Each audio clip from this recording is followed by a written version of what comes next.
A billionaire sits at the worst table in his own restaurant, and nobody in the building knows who he is. The hostess seated him by the kitchen doors. No candle. Greeting. Minutes of being invisible and evidently his own munching he owns. Then a waitress walks out of that kitchen carrying a $700 steak. Her hands are steady. Her jaw is locked, and hidden in her palm, a folded linen napkin with 6 words that will burn this whole place down. She's been watching for 9 months, writing everything down, waiting. Behind those swinging doors, a chef just did something to that plate, something he's done for, something someone has been erasing from the camera. 11 times. She slides the napkin under his place setting, walks away, doesn't look back. He unfolds it, sees 6 words, and puts down his fork. The suit was hanging on the back of the bathroom door. $8,000 of Italian wool, hand-stitched lapels. The kind of suit that made rooms go quiet when you walked in. Thus Raymond Osei didn't touch it. He stood in front of the hotel mirror in a gray hoodie and worn dark jeans, sneakers that had seen better days. A watch he'd deliberately left in the safe, and he looked at himself for a long moment, not checking his appearance, assessing it. Good, nobody. That was the point. Charleston in October smelled like rain and old money, the kind of a city that kept its history in the architecture and its sins in the soil. Cobblestone streets that tourists photographed and locals navigated without looking down. Spanish moss hanging from trees like the city could not let go of something it refused to name. Raymond had been here before, twice. Neither time had he stayed more than a few hours. This time he'd booked 3 nights. He stood on the sidewalk outside the hotel and looked down the block, past the carriage tours and the wine bars and the women in linen blazers talking about nothing that cost less than $500. At the end of the block, there was a light. Warm, golden, the kind of glow that said money before you even read the sign. The Whitmore. He'd bought it 14 months ago, through a holding company, through layers of legal structure designed specifically so that the name Raymond Osei appeared nowhere on any document that any employee of that restaurant would ever see. 14 months of owning a place he had never once walked into, because he'd needed to wait. Needed the right reason. Needed something he could point to that was more than instinct and old Greek. 6 weeks ago, an anonymous letter had arrived at his New York office. He'd read it once, put it in his desk drawer, then called his regional manager, a man named Philip Greer, who had been his friend for 20 years, and asked for a full operational review of the Whitmore. 2 weeks later, Philip's report landed on his desk. Nothing of concern, staff morale positive, guest satisfaction scores above regional average. Raymond had read that report 3 times, slowly, the way he read contracts when he suspected some hiding in the fine print. Then he'd booked a flight to Charleston, not because the report was wrong, because it was too clean. Because 30 years of building things from nothing had taught Raymond Osei one immovable truth. When someone tells you everything is fine, they're usually telling you what they need you to believe. He checked his watch. 7:47 p.m. He'd been standing on the sidewalk for 4 minutes, not nervous, calculating. He started walking. The Whitmore was beautiful. He'd give it that. Restored 1890s architecture. Original heart pine floors refinished with enough care to preserve the patina. Pressed tin ceiling painted a deep colonial cream. Candlelight on every table, actual candles, not the fake flicker kind. Fresh gardenias in lower arrangements that didn't block sight lines. A wine list in a leather sleeve that probably cost more to produce than most people's grocery budgets. The hostess had perfect posture and a smile that activated before she'd even made eye contact. Professional. Practice. The kind of smile that said welcome while her eyes did something else entirely. Raymond watched her eyes do it. The scan. Fast. Efficient. Hoodie. Jeans. Sneakers. No visible watch. Less than 2 seconds, and her smile didn't change. Not 1 degree. Which meant she'd had a lot of practice keeping it the same. Good evening. Do you have a reservation with us tonight? No. Raymond smiled back. Easy. Unhurried. I was hoping you might be able to fit me in. The pause was small. If you weren't looking for it, you'd miss it. But Raymond was always looking for it. Of course. It may be just a few moments. We're quite full this evening. She glanced at her clipboard. I do have something available near the kitchen. Would that work for you? That works perfectly. And he meant it. Because the table near the kitchen was exactly where he needed to sit. He followed her through the grand dining room, noticing things. He was good at noticing things. It was how he'd survived. First, a neighborhood that didn't believe in futures, then a university that tolerated him more than it welcomed him, then boardrooms where the question wasn't always spoken out loud, but was always present. Do you belong here? You learned to notice when you'd spent your whole life being noticed. The table near the window. Couple in their 60s, tan from actual leisure, crystal glasses being refilled before they were half-ass empty, table at center. 4 men in blazers, laughing too loud, bread basket full, surfer stopping by every 90 seconds. Table in the back corner, Raymond caught it just before being led past. A black couple, mid-50s, nice clothes, anniversary dinner written all over the flowers they'd brought. Their water glasses were empty, their bread baskets sat at the edge of the table. A server walked past them without slowing down. Raymond sat down, no candle at his table. He noticed that, too. 11 minutes passed. He counted them in his head, 60 seconds at a time. He didn't take out his phone, didn't flag anyone down. He sat with his hands folded and watched the room with the expression of a man who was simply waiting, which was exactly what he was doing. Except he wasn't waiting for a server. He was collecting evidence. She came from his left. He heard her before he saw the efficient click of sensible work shoes on pine floors, fast but controlled. The walk of someone covering too much ground per shift and had learned to move without appearing rushed. She appeared at the edge of his table and he looked up. Young, mid-20s, dark eyes doing something interesting. Not the flat professional neutrality he'd seen on Sikhs or servers. Not the performed warmth either. Something else. Something working hard to look like neutrality but wasn't quite. Watchful, that was the word. She was watching. I'm so sorry for the wait. Can I start you off with some water and tell you about tonight's specials? Her voice was steady, warm without being performative. Raymond looked at her for one beat longer than was socially standard. How long have you worked here? He asked. The tiny recalibration. The way a person shifts when a conversation goes somewhere unexpected. 9 months, she said. Do you like it? Another shift. Smaller this time. She was getting her footing. It's a good restaurant, she said carefully, which was not an answer to his question. They both knew that. Raymond smiled. Not the easy smile he'd given the hostess. Something more genuine and slightly more pointed. Water would be great, he said, and I'll take a look at the menu. She placed it in front of him, both hands, not the one-handed drop he'd seen at other tables, and walked away. He watched her go. 9 months. And she hadn't said she liked it. She'd said it was a good restaurant. That was the kind of answer you gave when you'd learned to protect yourself with technically true statements. He'd given those answers himself once, a long time ago, in rooms where honesty has cost IQs he couldn't yet afford. He opened the menu, the Presidential Prime, 48 ounces of dry-aged Wagyu, 90 days. Finished tableside under a rosemary smoked dome, $700. Raymond didn't blink at the price. He ordered it. Not because he needed to eat it, because ordering the most expensive item in a kitchen was the fastest way to learn what a kitchen was made of. What was done before the plate arrived mattered more than what arrived on it.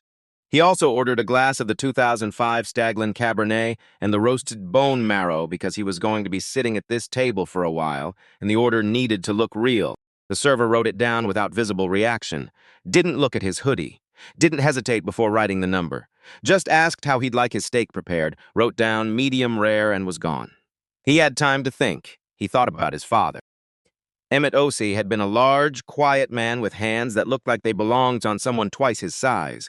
He'd worked the docks in Savannah for 30 years, never complained, never stopped, never quite looked anyone directly in the eye in public, which was something Raymond hadn't understood as a child and had come to understand with a weight that sat differently on him every year he got older. Emmett had saved for 6 months to take Raymond's mother to dinner for their 20th anniversary. He'd chosen the Whitmore because it was the finest restaurant. Charleston and Marie had always wanted to go somewhere fine, really fine, the kind of fine that said you mattered. They'd turned him away at the door, 1968. Emmett Osei in his best suit, his wife in the blue dress she'd bought for the occasion, standing on this sidewalk while a man in a tuxedo informed them with practiced regret that they were fully booked. They were not fully booked. Emmett had called ahead. The man had told him they had availability for 8 p.m. He never brought it up, not once. Not to Raymond, not to his mother. Raymond had found out from his grandmother years after his father died. Raymond bought the Whitmore 14 months ago, and now he was sitting at the worst table in the house with no candle, cold water, and 11 minutes of being invisible already behind him. And something was about to tell him whether the third time, because there had been a second time and perhaps more, things he didn't yet know, was going to be different. He watched the kitchen door. It swung in and out with the rhythm of a busy service, servers moving both directions. Occasionally a voice from beyond it, sharp, carrying, the kind of voice that ran kitchens by making sure everyone knew it was in charge. His server disappeared through that door. She didn't come back for 4 minutes and 30 seconds. He knew because he counted. What happened next, Raymond didn't see. He was watching the room, the couple by the window on their third refill, the business dinner reaching the loud stage of whatever they were celebrating, the anniversary couple in the corner whose glasses still hadn't been filled. So he didn't see what was happening on the other side of the kitchen door. But Simone Tate saw everything. She had been working at the Whitmore for 9 months, and she had learned in that time to move through the kitchen the way you moved through a room where the rules weren't written down but were very much enforced. Quietly, efficiently, without drawing the kind of attention that invited commentary, she picked up her ticket from the pass. Moved to wait for the presidential prep to finished. Standard, routine. Except Dex Rollins was at the prep station. Dex Rollins was always at the prep station when the expensive orders came up. That was part of his mythology, the chef who touched the important things himself, who put his hands on the food that went to the tables that mattered. He was 38 years old and he ran his kitchen the way certain men ran everything, as if the space itself belonged to him and everyone in it was a temporary guest of his tolerance. Stood at the edge of the pickup area and she watched. Rollins leaned over the plate, not rushed, not distracted, with the particular deliberateness of someone doing something they had done before and intended to do again. The sous chef was 2 feet to his left. A prep cook was behind him. What Rollins did next, he did without hiding it, because he didn't need to hide it. Not in this kitchen. Not from these people. Simone stood completely still. The rational part of her brain, the part that had survived 9 months in this place by cataloging and filing and not reacting, said, "Be sure." The rest of her said, "You are sure." She was sure. The success or success. Not words. Just a particular sound of shared understanding between people who had done a thing together enough times that it needed no language. Rollins put the dome on the plate and stepped back, satisfied. The way a man looked satisfied when he believed the world was exactly the size of his kitchen and he controlled everything in it. Simone had 4 seconds. She thought about 9 months of documented incidents. About the family last spring whose food had come out cold every single time. About the couple in the corner right now with their empty water glasses. About the way Rollins talked when he thought no one worth worrying about was listening. She thought about the man at table 14, the man who had asked, "How long have you worked here?" the way someone asked questions when they already had context for the answers. The man who had been seated at the worst table in the house and had not complained, not once, who had sat there watching the room the way she watched the room, like he was writing it down in his head even when he wasn't writing it down. She didn't know who he was, but she knew what he was doing, and she had seconds. She reached into her apron pocket, pulled out the folded service napkin she always kept there, pressed white, the restaurant's own linen, took the pen from her breast pocket, turned the napkin over. Her handwriting was not pretty. It was fast, and it was functional, and it said what needed to be said. "They spit in your food." She paused. 1 second. Then added below it smaller. "Don't eat. Ask for the kitchen log." She folded the napkin. Once. Along the crease. Put it back in her apron pocket, picked up the plate, and walked out into the dining room. She came back through the door carrying his plate under a silver dome. Raymond noticed her posture first. It had changed. She'd walked into that kitchen with the controlled efficiency he'd cataloged since she appeared at his table. She walked back out carrying something more than a plate. Her jaw was set in a particular way, the way you set your jaw when you're keeping something inside your face that very much wants to get out. Her hands were steady. That was the impressive part. The plate didn't shake. The dome didn't rattle. Her hands were completely, almost impossibly steady. But she was breathing through her nose in a very specific way. And Raymond, who had spent 46 years learning to read rooms and people and the things between words and actions, looked at her face and felt something go cold and focused in his chest. Something happened in that kitchen. She placed the plate in front of him. Both hands again, set the dome. Lifted the bread plate he'd barely touched with her right hand. Her left hand, in the same set motion, the same breath, the same entirely unremarkable sweep of clearing a table, slid something under the corner of his place setting. White. Folded. Small, a linen napkin, the restaurant's own napkin. Then she was gone. Not rushing. Not looking at him. Gone. Raymond didn't move. He sat completely still and looked at the silver dome in front of him and the faint white edge visible beneath the rim of his place setting, and he thought about all the ways this moment could be something it wasn't. A forgotten napkin. An accident. Except nothing about that woman read as accidental. He reached out. The gesture of a man adjusting his table setting. He pulled the napkin turned it, unfolded it once. 6 words, then one more line below. "They spit in your food. Don't eat. Ask for the kitchen log."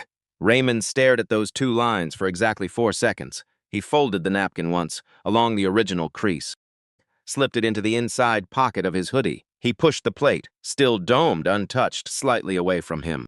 Then he reached for his phone, the old model. The burner he used on operational visits when he didn't want anyone tracking his movements through company servers. He opened the encrypted messaging app and typed Fate Delta Protocol. Full server backup of Whitmore's security footage, past 72 hours. Cloud system only.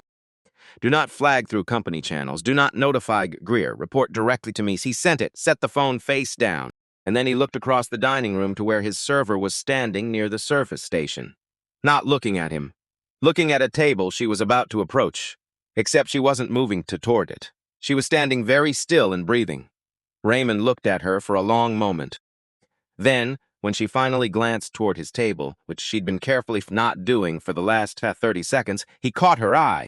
He held it for 3 seconds. He nodded. Once, she looked at him, and something moved across her face. Not quite relief, not quite fear. Both of those things pressed together until they became something different. Something that looked, if you had to name it, like, he understands. She nodded back, once, and turned away.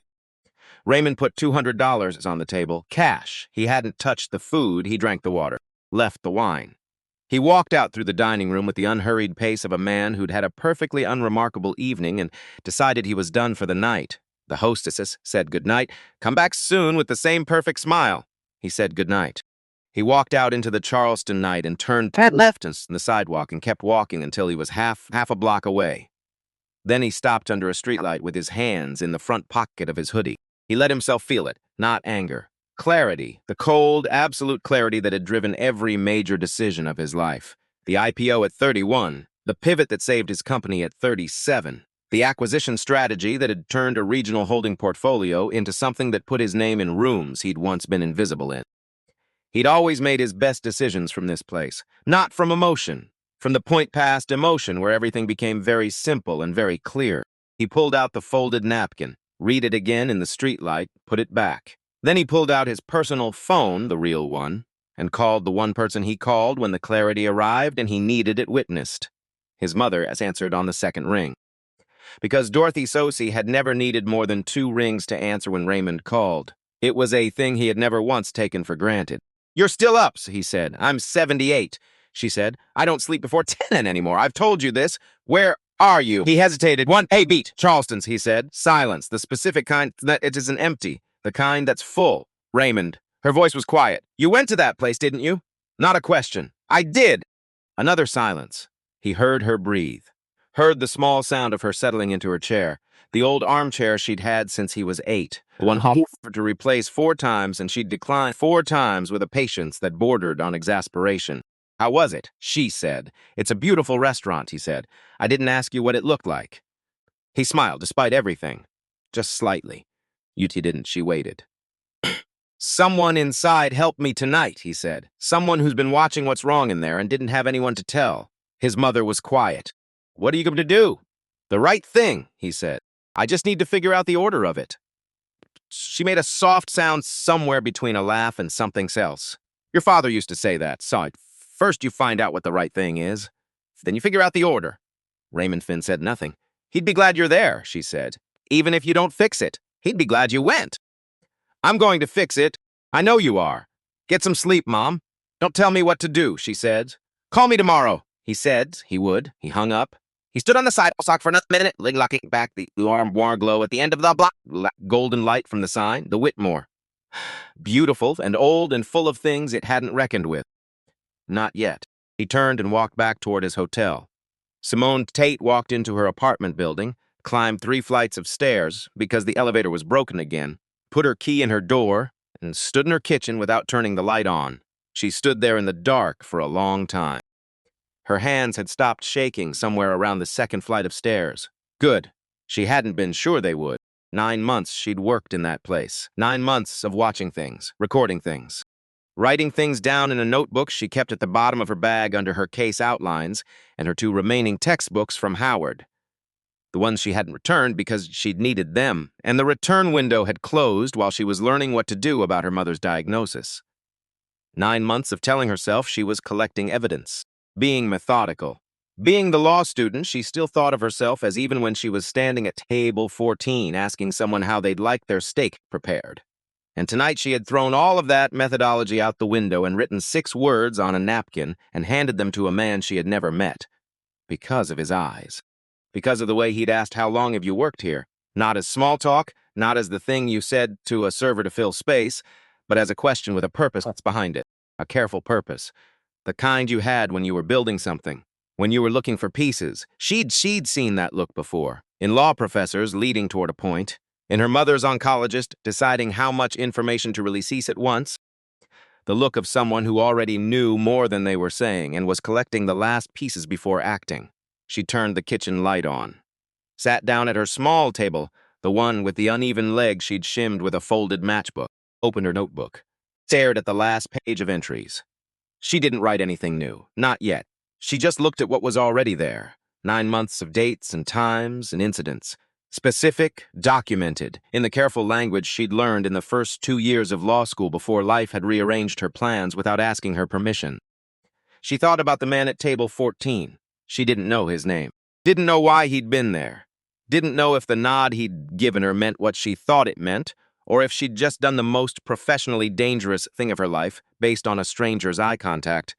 But she thought about the way he'd gone still when she came out of that kitchen.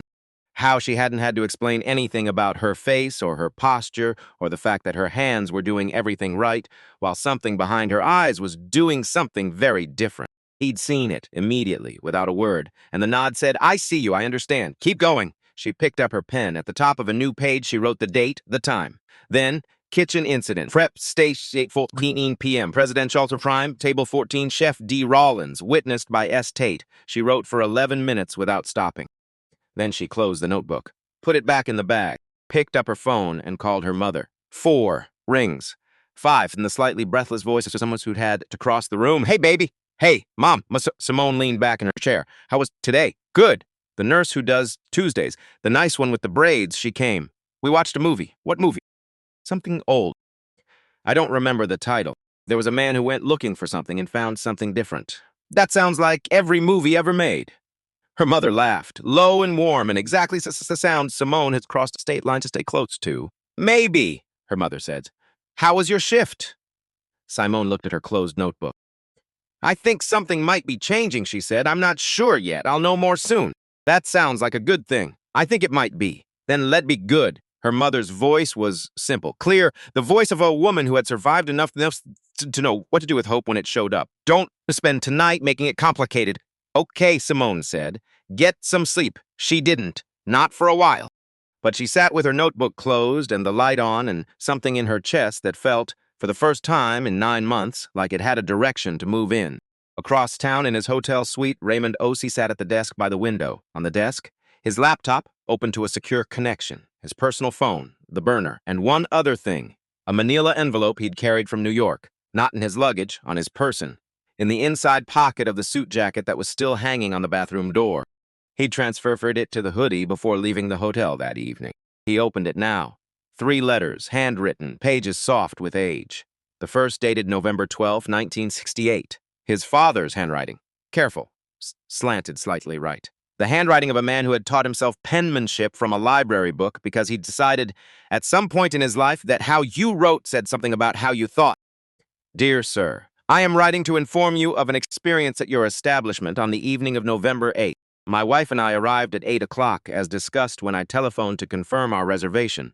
We were informed at the door that no reservation existed and that the restaurant was fully booked." Raymond had the letter memorized. Could have recited it in his sleep. He read it anyway. Slowly. Then the second letter, 1989. Same handwriting, older, more assured. His father at 52, writing with the quiet precision of a man who had decided he deserved to be heard. The service we received was marked by extended delays inconsistent with the treatment observed at other tables in our section. I do not write to demand. I write because I believe a man who runs an establishment of this kind should know what happens inside it, and because asking is better than silence. No response. Ever. And the third. Not a letter to the Whitmore. A letter his father had written to Raymond's mother in 1994, which she had found after he died, and given to Raymond, because she said she thought he should have it. I don't know if the people at that restaurant understood what they were doing when they looked at me the way they did. I've thought about it for 25 years and I still don't know. What I know is that I felt both times like something that wasn't quite a person. And I want our son to know, because you'll tell him this, as Marie. I know you will. You're better at telling things than I am, that I never believed that was true, that I was exactly as much a person as anyone in that room. I just didn't always have the room to act like it. Raymond set the letter down. He looked out the window. Charleston at night, the harbor visible from the upper floors, lights from the bridge moving slowly in the dark. He placed all 3 letters carefully back into the manila envelope, sealed it, set it on this desk, set his hand flat on top of it. He stayed like that for a while. The encrypted message came in at 2:17 a.m. Preliminary findings. Cloud Archive shows gap in kitchen feed coverage 8:12 to 8:14 p.m. Gap appears user-initiated, not system error. Access log shows authorization code of Rollins D, head chef, used at 8:16 p.m. Full report in 4 hours, advise on next steps. Raymond read it twice. He set the phone down. He thought about 6 words on a folded napkin. About a woman with steady hands and careful eyes who had been watching for 9 months and had finally found someone to tell. He thought about his father's letters, the careful handwriting, the return addresses that never received a reply, and then he closed his laptop, turned off the light, and went to sleep because tomorrow was going to require him to be very precise, and precision required rest. He had learned this in 30 years of building things in a world that had not at first wanted to let him build. You had to be rested. You had to be clear. You had to know exactly what you were doing before you did it. He had learned that from his father, too. Even if his father had never quite had the room to act on it, Raymond had been going to act on it for both of them. The full report arrived at 6:43 a.m.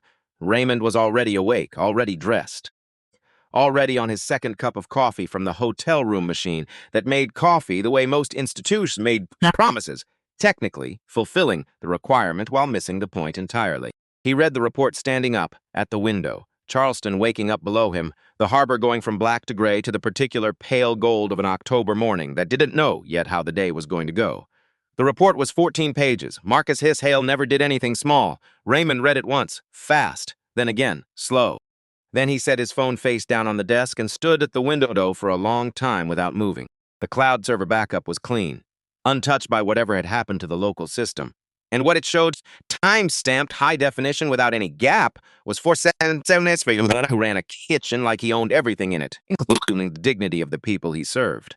Dex Rollins, head chef, 13 years in professional kitchens, reviewed as talented, demanding, occasionally volatile, the kind of kitchen personality that got excused because the food was good and the reservations were full, and the manager had decided at some point that the cost of addressing it was higher than the cost of ignoring it. The food was not worth it. No food was ever worth it. But that wasn't what stopped Raymond cold.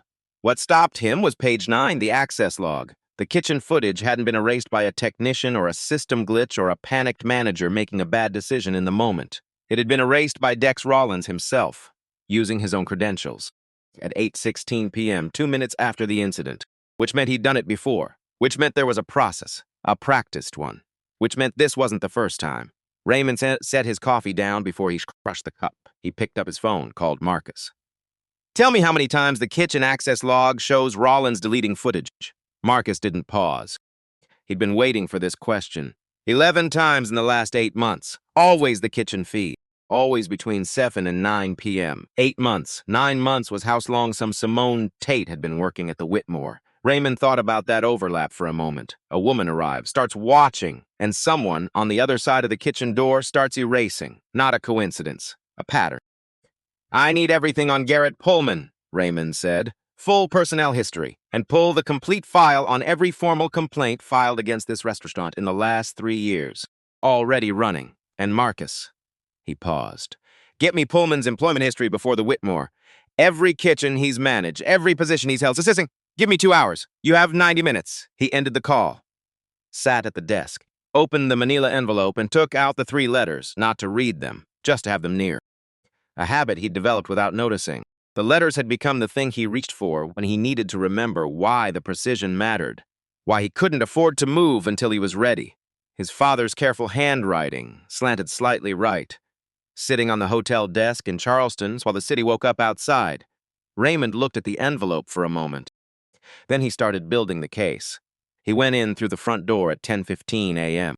Different clothes from the night before. Dark trousers. A simple button-down. The kind of outfit that says professional without saying, I own this building. A distinction he needed to maintain for a while longer. The lunch service wasn't open yet. A young woman with a stack of menus looked up from behind the bar. We don't open until 11:30. I'm here to see Garrett Pullman, Raymond said. Tell him a guest from last night would like a word. The word guest did something to her expression, not alarm. More like the specific recalibration of someone deciding how seriously to take an instruction. She picked up the phone. Garrett Pullman came out from the back of the house looking like a man who had slept badly and was compensating with a freshly pressed shirt. He was 52 years old and looked it, not in an undignified way. In the way of a man who had carried something heavy for a long time, and the weight had settled into his face and stayed there, gray at the temples, eyes that were professionally warm and privately exhausted. He looked at Raymond, and Raymond watched him compute the outfit, the posture, the fact that a guest from last night was standing in his dining room at 10 a.m. requesting a meeting. Of course! Pullman's voice was smooth, practiced. Why don't we step into my office? The office was small and meticulously organized, the desk of a man who controlled his environment because he felt control slipping in other areas, filing cabinets with labeled tabs. A single framed photo on the desk turned slightly toward the wall, Raymond at the edge of it, a child. Small, 8 years old. Pullman gestured to the chair across the desk. Raymond sat. Pullman sat. How can I help you? Pullman said. I'd like to see the kitchen footage from last night, Raymond said. Specifically, the prep station. Between 8 and 8:30, the professional warmth stayed exactly in place, but something beneath it shifted. The way ground shifts before a fault line moves, not visibly. But you feel it? Of course. Pullman turned to his monitor, typed something, waited, typed again, his brow furrowed in a way that was either genuine confusion or very good performance. There seems to be a gap in the kitchen feed, between 8:12 and 8:14. Probably a system. It's not a system error. Pullman stopped typing. Raymond said it again, quietly, precisely. It's not a system error. The footage was deleted using your head chef as access credentials at 8:16 p.m. 2 minutes after a prep incident I have reason to believe occurred during that window. And this is the 11th time in 8 months that footage has been deleted from that specific camera during evening service. Pullman sat very still, the kind of still that wasn't calm, the kind that was a man arriving in real time at the edge of something he couldn't unarrive at. Raymond let the silence work. He was good at silence. He'd learned it from boardrooms and negotiation tables and all the rooms in his life where speaking first was losing. Finally, Pullman said, I didn't know he had access to the deletion function. I know. I gave him the login for the scheduling software. In 2021, we were short-staffed and I needed someone to manage the shift calendar, and the system was integrated. So, I know, Raymond said again. And something about the repetition of those two words, the calmness of them, the not needing an explanation of them, made Garrett Pullman's shoulders drop about a quarter inch. Because I know wasn't accusation. It was something more unsettling than accusation. It was the voice of someone who had already done the accounting and was now simply presenting the total. Raymond looked at the framed photo turned toward the wall. How long have you worked here? He asked. Pullman blinked at the shift. 12 years. In 12 years. Raymond kept his voice measured. Not accusatory, investigative. How many times did you see something happen in this restaurant that you knew was wrong and said nothing? The silence this time was different, longer, fuller. The silence of a man going through our files in his own memory that he'd been deliberately not opening for a very long time. Pullman didn't answer, which was an answer. I'm not asking to make you feel bad, Mr. Pullman, Raymond said. I'm asking because I need to understand the shape of what's been happening here. And I think you're the only person in this building who knows the whole shape. Pullman looked at his desk. His hands were flat on the surface, completely still, but his jaw was doing something small and involuntary that Raymond recognized as the physical expression of a man deciding something. What are you going to do? Pullman said. The right thing, Raymond said, in the right order. He stood. I'll be in touch, he said. In the meantime, I'd strongly suggest you don't discuss this conversation with anyone on staff, particularly not Mr. Rollins. He left Pullman sitting in the office, hands flat on the desk, staring at the framed photo he'd turned toward the wall. The child in it was maybe 8 years old, a girl, smiling at the camera with the specific unself-consciousness of a child who hadn't yet learned to perform happiness. Pullman looked at her for a long time after Raymond left. Simone's shift started at 11. She arrived at 10:52. always is 8 minutes early, because being on time was for people who could afford small failures, and she was not currently one of those people. She came in through the back, put a tighter bag in her side, her apron, looked at herself in the small fair someone had taped to the inside of the locker room door. Checked for the things she was worried would be visible. The fear, the did I just blow everything, the what happens now. She practiced a neutral face. It was good. She was good at it by now. She pushed the locker room door open and walked in the back corridor. Garrett Pullman was standing there, not waiting for her. That was what she told herself in the half-second before she registered his expression. He was just in the corridor, just happened to be there, except he was waiting. And his expression said he'd been standing in this particular stretch of corridor for a while, working himself up to something. Simone, he said her name carefully, like a second thing he was placing rather than saying, "Good morning, Mr. Pullman." A pause, the length of a decision being made. "I'm going to be adjusting some scheduling this week," he said. "I'm going to need to move you to 2 shifts instead of 5. Something cold moved through her chest. Fast, clean, like ice water finding its level. She looked at him. He was not looking at her directly. He was looking at a point just past her left shoulder. "Is this because of last night?" she asked. The point past her shoulder, his jaw, a small, barely there muscle movement. He didn't say yes. He didn't say no, which in Simone Tate's law student brain translated with perfect clarity. She breathed through it, one breath. That was all she allowed herself. Because she was in a corridor, and she was in her work clothes, and she needed to be in control of her face. "Mr. Pullman!" She kept her voice low and even. "Are you firing me or are you warning me?" He finally looked at her, and she saw it, the exhaustion. Not the casual kind.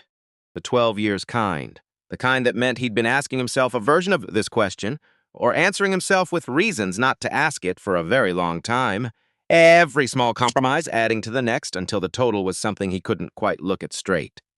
"I'm adjusting schedules," he said. "That's all." She looked at him for a long moment. "Okay," she said, and walked past him into the dining room. She got maybe 6 steps before she heard. "Simone," she stopped, didn't turn around. "You're not wrong," Pullman said quietly, to her back, as if the words were easier to release when he didn't have to watch them land. "About any of it. You're not wrong." She stood there for 3 seconds, feeling those words land somewhere complicated in her chest. Because they were true and they were too late, and they were also, somehow, the most honest thing anyone at the Whitmore had said to her in 9 months. Then she kept walking. Because she had tables to set.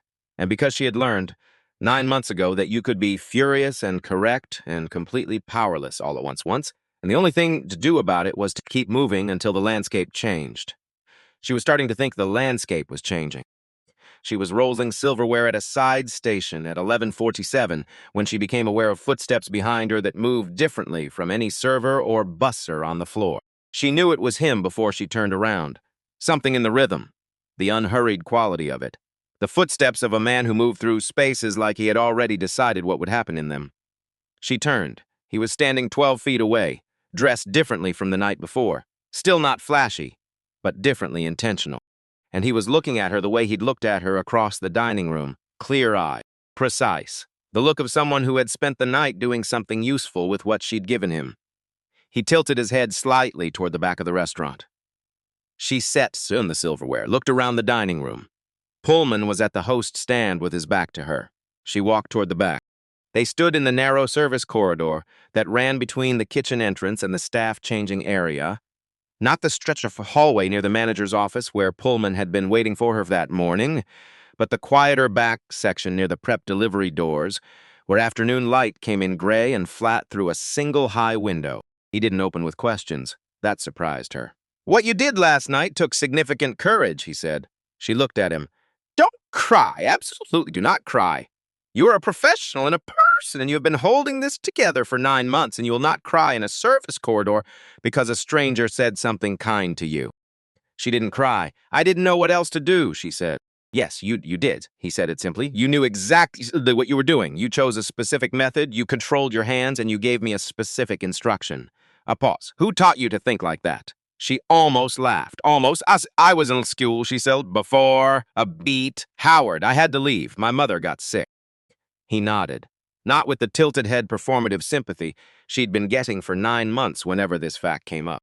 He nodded like a man adding a piece to a picture he was already building. "I need to tell you something, Cecil," he said. She waited. "I'm going to need a few more days before I can move on what I found." The legal structure has to be right.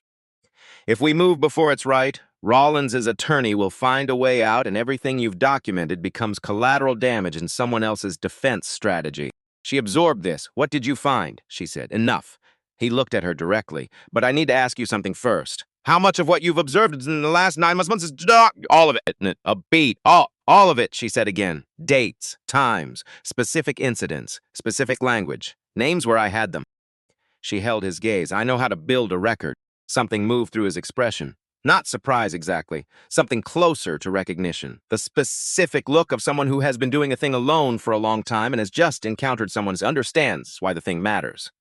Yes, he said. You clearly do. He reached into his pocket and took out a card. Plain, no logo. Just a number, handwritten. Clean and direct, my direct line, he said. If anything changes here, if Pullman escalates the schedule situation, if Rollins says anything to you directly, if you feel unsafe in any way, you call that number. Any time. She took the card, looked at it. Who? She said. The question she'd been not asking since the previous night. The question that had been sitting in her chest like a held-dead breath for 14 hours. He met her eyes. Someone who should have come here a lot sooner, he said. And then he walked back toward the front of the restaurant, and she stood in the surfboard court holding a card with a phone number on it. No name, no title, just digits. She turned it over. Nothing on the back. She put it in her apron pocket. Then she went back to rolling silverware. Because the dining room opened in 9 minutes, and she still needed her tip income regardless of whatever large-hour story walked into. She also smiled at that. She'd just been in this story for 9 months. She just hadn't had a co-author until last night.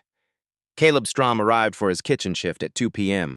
He was 23 years old and he looked it. Younger than he was, compensating with a seriousness of expression that didn't quite land.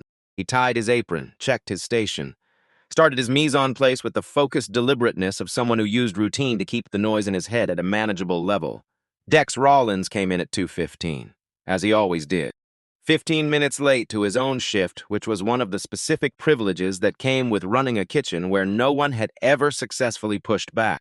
He walked through the door and the kitchen reorganized itself, not visibly. In the way rooms reorganized around authority, everyone's posture shifting 1 degree, volume dropping, eyes going to their own work. Caleb kept his eyes on his station. He'd been keeping his eyes on his station for 6 weeks. He thought about the video on his phone.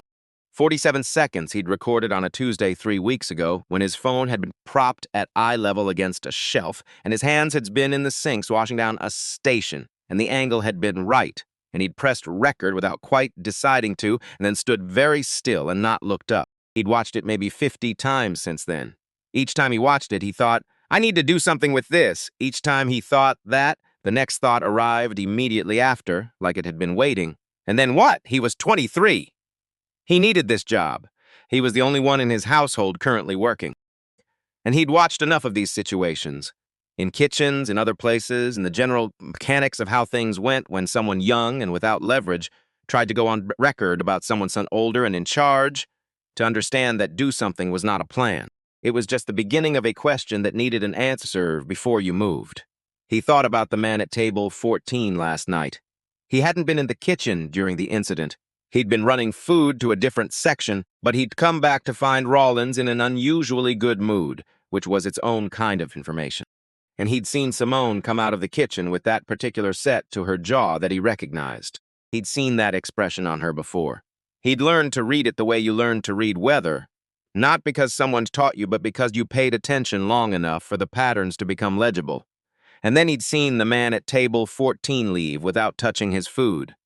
He finished his prep work, broke down his station at the end of service, changed out of his kitchen clothes, walked out to the staff parking area, a narrow lot behind the restaurant where the dumpsters lived and the air slags, grease traps, and the particular and staleness of a kitchen that had cooked for 4 hours. He sat in his car, engine off, phone in both hands. He opened the video, pressed play, 47 seconds. He pressed stop. He sat there for a while thinking about the question, and then what? About the 6 weeks he'd been not answering it. About what it meant that the question kept arriving and he kept not answering and the footage kept sitting on his... Nothing changed and nothing changed. He locked his phone, looked at the back door of the Whitmore. He thought, tomorrow. He'd told himself tomorrow before, many times. But tomorrow felt different from the 30 or 40 times he'd told himself that before. because tonight felt like something had shifted, some small tectonic movement in the structure of the place, and shifts didn't wait for you to feel ready. He drove home, but he didn't delete the video. Marcus called back at 4:47 p.m. Raymond was at the hotel desk, 2 documents open on his laptop, cross-referencing the complaint records against the footage deletion log. The picture assembling itself was thorough in the specific way that didn't leave exits. Pullman's full employment history before the Whitmore, Marcus said. He was US executive chef at a restaurant in Dallas, 2008 to 2011. Raymond stopped typing, and Rollins. Also in Dallas. Rollins was his sous chef for 2 of those 3 years. Raymond leaned back in his chair. There's a on record, Marcus continued. 2010. A black-line cook named Marcus Webb filed a formal hostile work environment grievance against the kitchen. Settled internally. Webb received severance and signed an NDA. Rollins received a documented verbal warning. Pullman, as chef of record, signed off both the internal finding and the settlement. The harbor was going dark outside, the bridge lights beginning to come on in the early dusk, one section at a time. So Pullman knew Rollins' history before he hired him here, Raymond said. He was the supervising chef when the complaint was filed and resolved. His signature is on 2 of the internal documents. And 3 months after Pullman took the GM role at the Whitmore, Rollins appeared on the payroll. Correct. Raymond sat with that for a moment.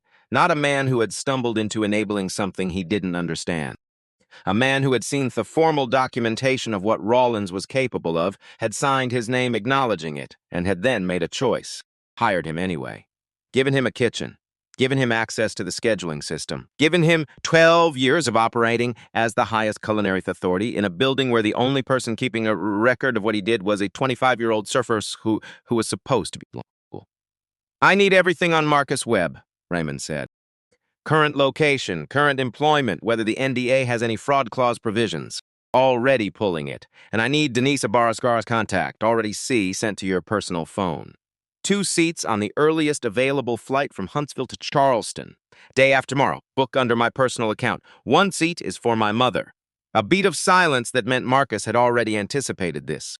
Confirmed within the hour, Marcus said. Raymond ended the call. He sat at the desk for a long time. Not typing, not moving. Just looking at the harbor going dark and thinking about a man named Marcus Webb who had filed a complaint and received severance and signed an NCA and disappeared from the restaurant industry entirely, as far as any record showed. One person, paid off, silenced, gone. And then Rollins had walked into a new kitchen and done what people did when nothing stopped them. And Pullman had followed him there and watched it continue and sething for 12 more years. Raymond picked up his personal phone and called his mother. Dorothy answered in 2 rings. You're calling in the evening, she said. Twice in a row! No, sir, he said. I have information I want to share with you before tomorrow. Things that happened today that change the shape of what I'm doing. Then share them. He told her about Dallas, about Marcus Webb, about Pullman's signature on the settlement documents and the 3-month gap between that signature and Rollins appearing on the Whitmore's payroll. He told her about the 11 footage deletions, the 8 months of pattern, the specific precision with which someone had been maintaining a system of harm and then erasing the evidence of it. Dorothy listened without interrupting. She collected information the way Raymond did, completely before responding, without letting the response shape what she was taking in. When he finished, she was quiet for a long moment. This manager, she said. Pullman, he knew. Yes, he knew, and he hired him anyway, and then he stood there for 12 years while it continued. Yes, she exhaled, slow and deliberate. The exhale of a woman who had been alive long enough to be unsurprised by this and was choosing, in this moment, not to perform surprise. Your father's second letter, she said. The 1989 one. You know why he wrote it the way he did? So careful, so specific, so not angry at me. Because he believed that the man on the other end of the letter was someone who didn't know, she said. That was your father's grace. His insistence on assuming that people didn't know. That if they knew, they would do differently. A pause. He was wrong sometimes. But he wasn't wrong to keep believing it because the alternative was believing that people knew and chose it anyway, and that was harder for him to carry. Raymond said nothing. Said, the man running this restaurant in 1989, Dorothy said, and in 2001 he knew. Maybe not every detail, but he knew the shape of it. The same way your Pullman knew. Yes, and he chose it anyway. Yes, another silence, the kind that happened between them when the thing being discussed was too large for a neat response, and they both knew it and neither of them pretended otherwise. Raymond, she said. Yes, the young woman, the server. Simmer, is she going to be all right? He thought about her voice on the phone that morning. The steady way she'd said, I already know the encryption. The way she'd organized 9 months of documentation into a system precise enough that his own security director would recognize a professional's work. She's going to be more than all right, he says. She's going to be extraordinary. Dorothy was quiet for a moment. Good, she said simply. That matters more than the restaurant. I know. Call me tomorrow, she said. Tell me what day after tomorrow looks like. I'll tell you when I have the full picture, he said. And, Mom, I'm going to have Marcus book your flight, day after tomorrow. Early departure from Huntsville. A pause. You want me to come to Charleston? When it's done. When the right thing is in motion and there's something to stand in front of. Yes, I want you there. She was quiet for longer than usual. He could hear her in the old armchair, the sound of her settling into it, the specific acoustic of that particular piece of furniture in that particular room in Alabama that he had known since he was 8 years old. All right, she said finally. All right, but I'm not checking a bag. You never check a bag, correct, she said. Because I have standards. Book it and call me tomorrow. She hung up. Raymond set his phone on the desk, looked at the manila envelope with the three letters inside. His father at 31, at 52, at 64. 3 times writing to a building that didn't write back. Not because he didn't understand that the silence was intentional, but because he believed, because Emmett Ossie had decided, somewhere early and kept deciding, that a person who had been wronged had the right to say so, even into silence, even without reply. Raymond opened his laptop, pulled up the message to Denise Ibarra that he'd been drafting in his head since 4:40 CFM, started typing. That same Simone Tate sat at her small table with the uneven leg and opened her notebook to a fresh section. She'd spent the afternoon shift moving through the dining room with the control of someone who knew every action was being observed by people now looking for as a reason. Pullman had not spoken to her again after the morning corridor encounter. Rollins had been in the kitchen all afternoon and hadn't appeared in the dining room, which was normal. The other servers had been normally indifferent, which was also normal. Normal. Everything exactly as it always was. Except that she'd handed 9 months of her life to a man whose name she still didn't know, and she had his direct number in her apron pocket, and tomorrow she was going to find if the thing she'd done on Friday night was the beginning of something, or the end of her income. She organized. That was what she did when she didn't know what to do next. She went through 9 months of entries, checked dates against incident descriptions, cross-referenced names, looked for patterns she'd noted separately that were actually connected. The same tables always receiving the same quality of service, regardless of who was assigned. The kitchen sounds at the same times, on the same nights, the same particular slowness that was never about the kitchen being busy. She worked for 2 hours. Then she called her mother. Her mother answered, sounding better than the last few calls. More present. The voice of someone who'd had a decent day and was not in pain right now, which was the best kind of call. How was today? Her mother asked. Complicated, Simone said, but moving. Moving in what direction? Simone thought about the card in her apron pocket, about someone who should have come here a lot sooner, about Pullman saying you're not wrong to her back in the corridor. Forward, she said. I think forward. Her mother was quiet in the way she was quiet when she was deciding whether to ask more or let it sit. She let it sit. I need you to know something, Simone said. Okay. Whatever happens with this job in the next few days, it's going to be okay. I've been careful. I've done this right. Her mother didn't respond immediately. I know you have, she said finally. You've always done things right, even when doing things right costs more than it should. Should. A pause. Are you safe? Yes. Are you sure? Yes, Mom. Okay, her mother said. Then I'm not worried. She was, a little. Simone could hear it underneath the even voice, the maternal frequency that broadcast on a different channel than the words.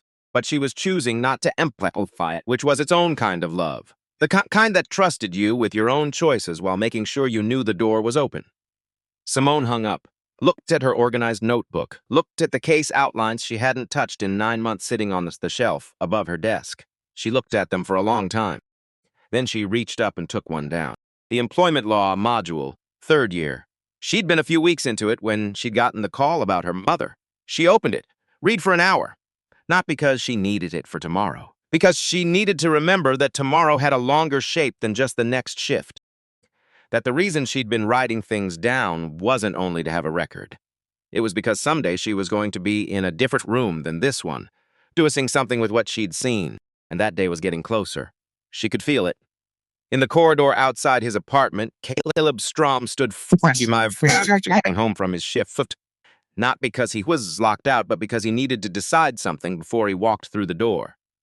He thought about the 47 seconds on his phone, about 6 weeks of almost, about Simone's face when she'd come out of the kitchen Friday night, and the man at table 14 who'd left without touching his food.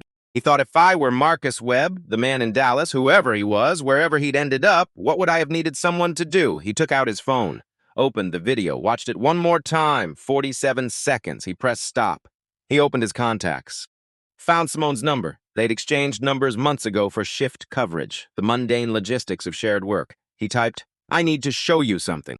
Tomorrow before your shift. Can you meet me at the restaurant? He stared at the message for 30 seconds. He sent it, went inside, his phone buzzed 4 hours later. Yes, 10:45, he set his phone on the kitchen counter, made himself something to eat, sat at his table, went to sleep. The video was still on his phone when he woke up. He'd half expected to change his mind in the night, to wake up and find the reasons stacking against it again, the job, the rent, the math of cost versus consequence that had been running in his head for 6 weeks. But he woke up and the calculations had shifted. Because the consequence of not doing it, the consequence of being the person who hid 40 seconds and kept it anyway, kept it while knowing what it showed and knowing that nothing was changing, felt for the first time heavier than the other side. He got up, got dressed, went to work early. Simone arrived at 10:38, 7 minutes early for the meeting she'd arranged with Caleb. Not like her. She was always precisely 8 minutes early for shifts. But this was different from a shift, and the absence of routine made her arrive sooner than planned. Standing in the staff parking area in the gray October morning with her bag over one shoulder and her breath visible in the cold air, Caleb was already there, sitting on the low concrete barrier at the edge of the lot with his phone in both hands. He looked up when he heard her footsteps. She could see even from 20 feet away that he hadn't slept particularly well. Neither had she. She crossed the lot. He stood. They didn't do small talk. There wasn't any available to them right now. You said you had something, she said. He held out the phone. Video, paused on the first frame. Kitchen, prep station. The angle of a phone propped at eye level on a shelf near the back wall. The timestamp read 3 weeks ago, a Tuesday. She pressed play. 47 seconds. She watched without moving, without blinking more than necessary. With the focused stillness she'd spent 9 months developing for exactly these moments, when what you were seeing needed to be seen accurately, not emotionally. The emotional processing could happen later when she was alone and had space for it. She pressed stop. 6 weeks, he said, before she could ask. I recorded it, and I had it, and I kept trying to figure out what to do with it, and I kept not figuring that out. She understood that, more than she would have said out loud. Why now? She said. Because of Friday night. He shifted his weight. I saw you come out of the kitchen. I saw the man at 14 leave without touching his food. And I thought, if something is actually happening, if someone is doing something, then me sitting on this is wrong. It was always wrong. But it's more wrong now. She took the phone, sent herself the file through her encrypted app, a habit from month 2, when she'd realized that what she was building had to be protected the same way any legal record had to be protected. Handed it back. You're going to need to talk to someone, she said. Not me, someone with authority to act on it. Can you do that? 2 seconds, actually considering. He said, I can. She nodded. Caleb, she met his eyes for 6 weeks and showing up today. Both of those things took something real. He looked at the ground, the look of someone not used to being told that what they did mattered. You did it first, he said. She thought about that for a moment. We did it at the same times, she said. We just didn't know that yet. She turned and walked toward the back entrance. He fell into step beside her. Neither of them said anything else. There wasn't anything that needed saying, but something had shifted between them. Not friendship exactly, something more structural, the specific bond that forms between people who have decided, independently and then together, to do the same right thing at the same cost.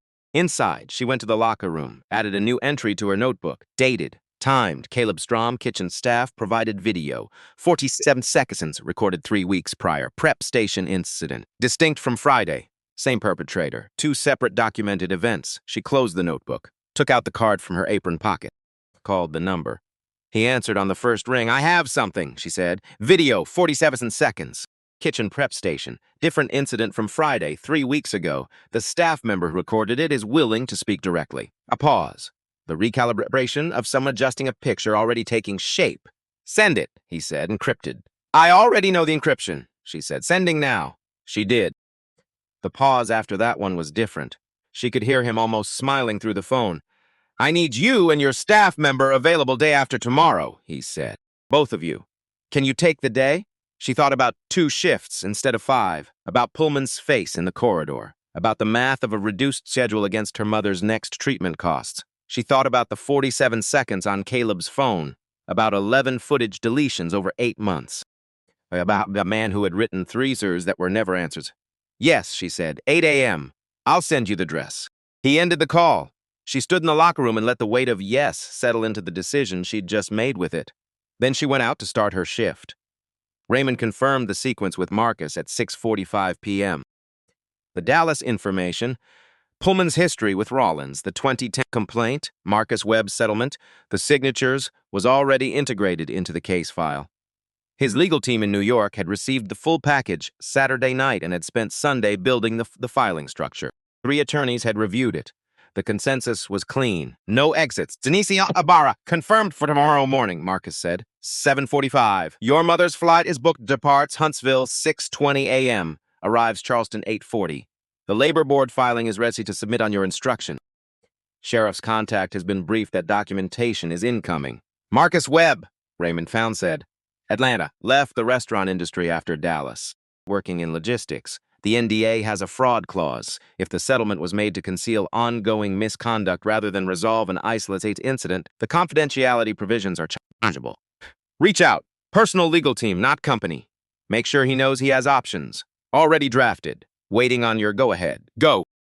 He ended the call. He stood at the window. Charleston in the early evening, the harbor going dark. He thought about Marcus Webb in Atlanta, in a logistics job. Somewhere out there carrying something that a settlement had paid for the silence of, but had never actually addressed. Those were 2 different transactions. Only one had been completed. The other one was what tomorrow was for. He picked up his personal phone and called Dorothy. She answered in 2 rings. You're calling again, she said. Everything's still on track? Everything's confirmed, he said. Marcus found Marcus Webb in Atlanta.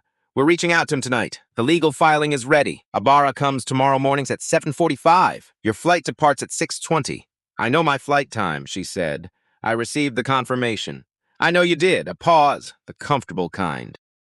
The kind between 2 people who had been communicating in shorthand for 46 years.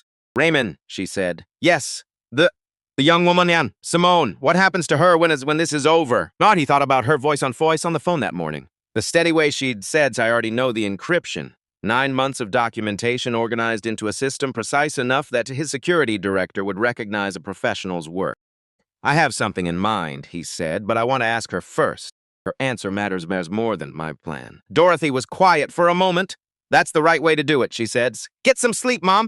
Early flight. Don't tell me what to do, she said. I'll see you at the airport. She hung up. Raymond set his phone on the desk beside the manila envelope. The 3 letters inside, 2001. His father's careful handwriting, slanted slightly right. He looked at the envelope for a long time. Tomorrow he was going to answer it, not with words, with whatever came next, with the specific, deliberate work of making some sense that's wrong for 56 years in this one building on this one street, which was how things got fixed. Not all at once, not everywhere, simultaneously. 1 room at a time, he opened his laptop, pulled up Denise Ibarra's draft response. Read it through one final time. Then he closed the laptop, turned off the desk lamp, and went to sleep. The morning of day 4 started quietly. No fanfare, just Charleston at 6 a.m. Fog low over the harbor, mockingbirds already in the live oaks. Raymond was up at 5. He'd slept 4 hours, which was enough. He'd verified everything by 6:30. He changed into dark trousers, a well-cut jacket, a white shirt, the clothes of a man who was done being nobody. Denise Ibarra arrived at 7:45. 51 years old, moving with the efficiency of someone who had been building this particular story for 2 years, was about to finish it. She sat across from Raymond, set her recorder on the table. How much do you have? She said. Enough to publish, he said. If you're willing to be thorough, I've been ready for 2 years. Simone arrived at exactly 8. Folder in hand, labeled color-coded tabs. Marcus Hale, when he arrived 20 minutes later, looked at it with the expression of a man recognizing a kindred spirit. She sat down and she talked for 2 hours. Dates, times, incidents, language, names. 9 months of documentation delivered in the careful, precise way of someone who understood that precision was what made truth usable. Not performing, not editorializing. Just the truth in the order it happened.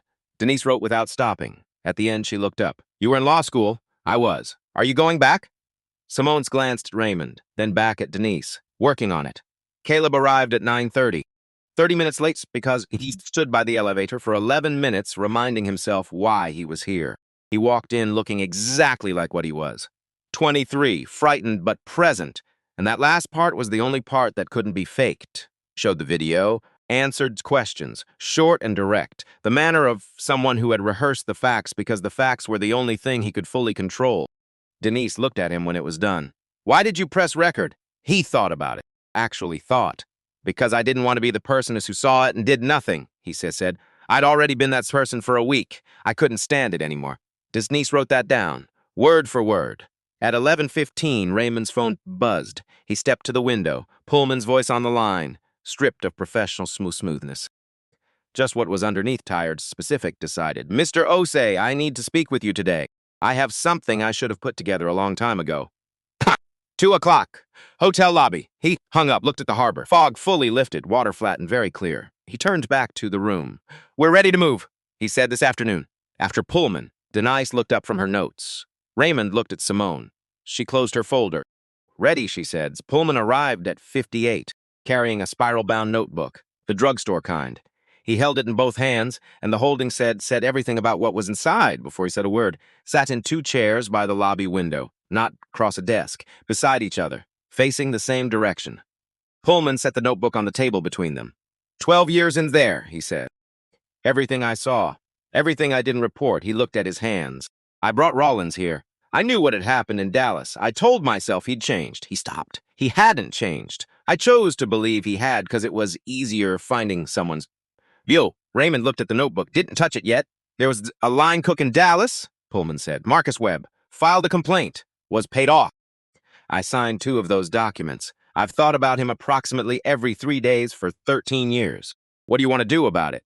Raymond said. The question surprised him. He'd come prepared for accusation, not an open door. "I want to be on record," Pullman said. "Not for your lawyers. For myself. For what actually happened." Raymond picked up the notebook, the weight of 12 years in a spiral-bound cover. "Your testimony closes every exit Rollins," he said. "His attorney will come at your prior knowledge and your hiring decision." "I know. It will be uncomfortable. I know that, too." Pullman looked out the window. "My daughter called last night. She'd seen the news piece that Tabar had filed for advance preview. She said, 'Dad, is there anything you want to tell me?'" He paused. "We talked for 3 hours. It was the hardest 3 hours of my life. And the most honest." Raymond called Marcus Hale. "Get Denise back here," he said. "Tell the lawyers we're ready to move." At 3 p.m., the legal documents went to the labor board. At the same time, the full footage, complaint records, Caleb's video, Simone's 9 months, Pullman's notebook went to the county sheriff's office through Denise's contact there. At 4 p.m., Denise submitted her piece. She called Raymond to confirm. "Goes live at 7 a.m. tomorrow," she said. "Good. I contacted the Whitmore for comment. Standard practice. I know, the PR director has my statement." He paused. 4 paragraphs, no spin, a beat. That's either very confident or very reckless. "The truth doesn't need a costume," Raymond said. She was quiet for a moment. "Then I'm going to use that. Use whatever you need." At 6:20 a.m. the following morning, Dorothy Osei's flight departed Huntsville. At 7 a.m., Denise Ibarra's piece went live. At 8:15 a.m., 2 plainclothes officers and a labor board representative arrived at the Whitmore Surservice entrance.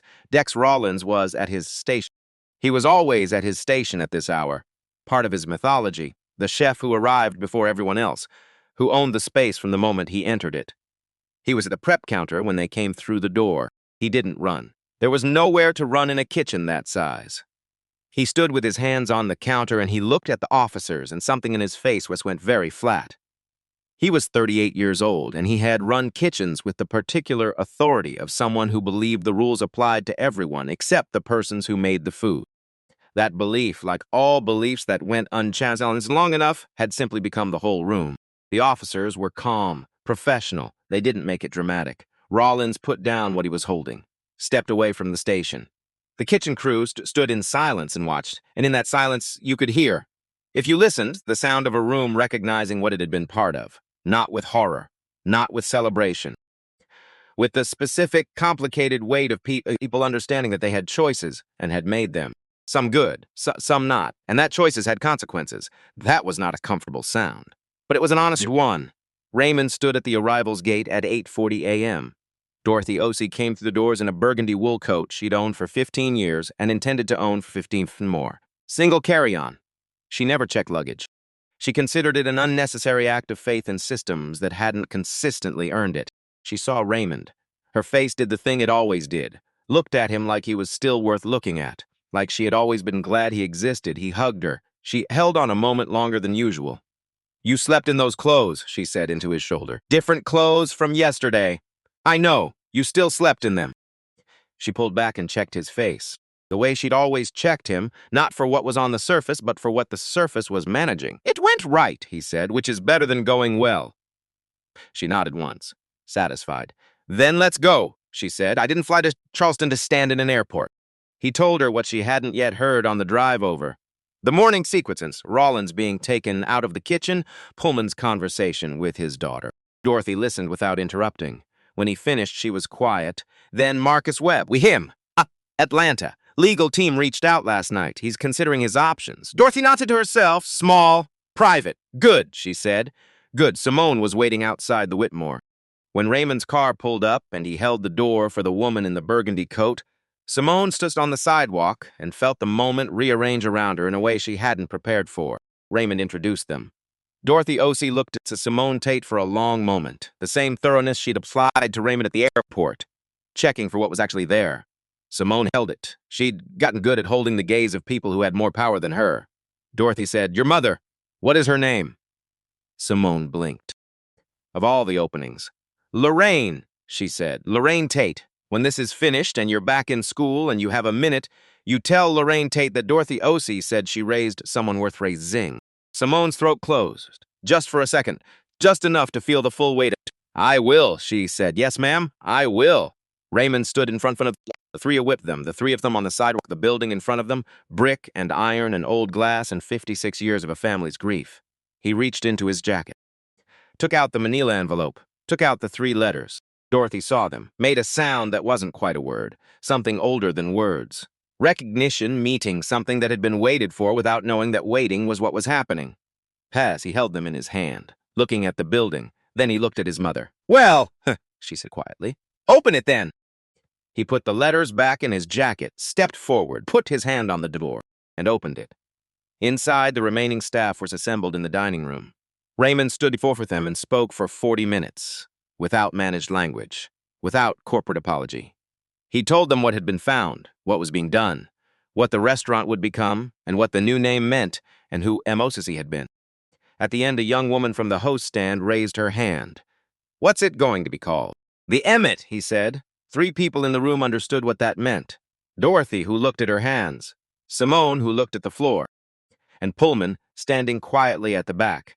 Not as an employee, just as a person who needed to be present for this, who looked at nothing in particular with the expressions of a man finally putting something down.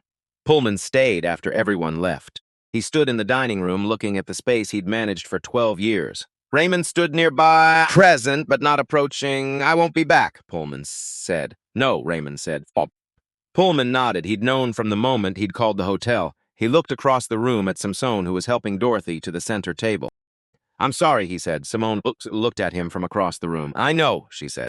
"Not it's okay, because it wasn't. But it was acknowledged, and acknowledgement was the beginning of something, even when it came late, even when the lateness was part of what needed to be acknowledged." Pullman left. The door swung shut. Dorothy sat at the center table, the round one, the best one. Raymond sat across from her. She was looking at the room, the windows, the pressed tin ceiling, the heart pine floors. "Your father would have sat here," she said. "I know. He would have ordered something too expensive, as a matter of principle. I know that too." She reached across the table and put her hand over his. The hand of a woman who had ironed other people's shirts for 20 years to put her son through college, and had never once described this as anything other than the thing you did when you loved someone enough. They sat like that for a while, the morning light moving across the pine floor. Simone sat with them at Dorothy's invitation, and Dorothy asked her about law school, not as small talks, but a genuine inquiry. What did she want to practice? What had she studied before she left? What did she understand now after 9 months as inside a system of harm that she couldn't have understood from a classroom? Simone talked for 15 minutes without the careful management she'd maintained for 9 months. About employment discrimination and the gap between what the law said and what workers actually experienced. About what it meant to be in a room where you were told in 100 quiet ways that you didn't belong, and to know the legal framework that was supposed to prevent exactly like that, and to know it only worked if someone worked it. Dorothy listened, all of it. At the end, she said, "You're going to be a very good lawyer. How can you tell?" Simone said. "Because you're angry about the right things," Dorothy said, "and you know what to do with the anger." Raymond placed the Matila envelope on the table between them. "The Emmett Osee Scholarship," he said. "I'd like your blessing on the name." Dorothy looked at the envelope, at the name on the front in her son's handwriting. "One condition," she said, "name it. It can't only go to people who want to be lawyers. It goes to anyone who wants to learn how to fight, whatever form that takes." She looked at him. "Your father didn't fight with law. He fought with letters." Both count, Raymond agreed. She nodded once. "This is decided, and it is right." The Emmett opened 6 weeks later on a Sunday, because Emmett Osee had always saved the good things for Sunday. 40 people came to the first seatings, all from the Charleston black community, many of them elderly. People who had lived in this city their whole lives and had histories with this building in this corner and what it had meant and not meant for them across decades. None of them had ever eaten inside these walls. Raymond greeted them at the door, not with a speech, just welcome. "Please come in." They came in. Yvonne Broussard, the new head chef from New Orleans, who cooked the way her grandmother had taught her, had been in the kitchen since 7 a.m. No performance, no spectacle, just food made with attention and served with dignity. An old man took the center table, 85 years old, suit pressed to a perfect crease, his wife across from him. He looked at the room, the new photographs on the walls, black artists and community leaders, and the unacknowledged history of Charleston that had always been here and had never been on these walls before. He looked at his full water glass, the bread already in the basket, the server standing nearby, present without hovering. He looked at his wife. He shook his head slowly, not in disbelief. In the rarer thing, the acknowledgement that something owed had finally, partially, imperfectly been paid. As his wife reached Testacruis and put her hand over his, neither of them spoke. Raymond watched them from across the room and didn't try to name what he felt. Some things were too specific for general words. He sat at the center table after the guests had gone and the kitchen was cleaning down. A glass of water, a piece of bread. The 3 letters on the table in front of him. 2001, his father's handwriting, slanted slightly right, sitting on the table in the room that had once refused Tim. Raymond sat with them until the kitchen went quiet, then he put them back in the envelope, folded the flap, set his hand flat on top of it, stood, straightened his jacket, walked out into the Charleston night. The harbor was dark, the bridge lit, the city going on doing what cities did, holding its history and its future in the same streets at the same time, mostly with no notice, he sings. But something had shifted. One room of one building on one street, one room at a time, one truth at a time. One person deciding in the moment it cost them something to do the right thing. The door closed behind him. The Emmett stood on the street, lit warm from insides, serving. 3 months later, a small package arrived at Howard University School of Law, addressed to Simone Tate in careful handwriting, slanted slightly right. Inside was a photograph, black and white, old. A man and a woman dressed in their best, standing on a sidewalk outside a restaurant Simone didn't recognize as immediately, until she looked at the sign in the background, the Whitmore, 1968. They weren't going inside, they were standing on the sidewalk, the man's arm around the woman's shoulder, both of them looking at the camera. Not smiling, but not broken. Looking at the camera with the expression of people who knew exactly who they were, regardless of what the door behind them had just told them.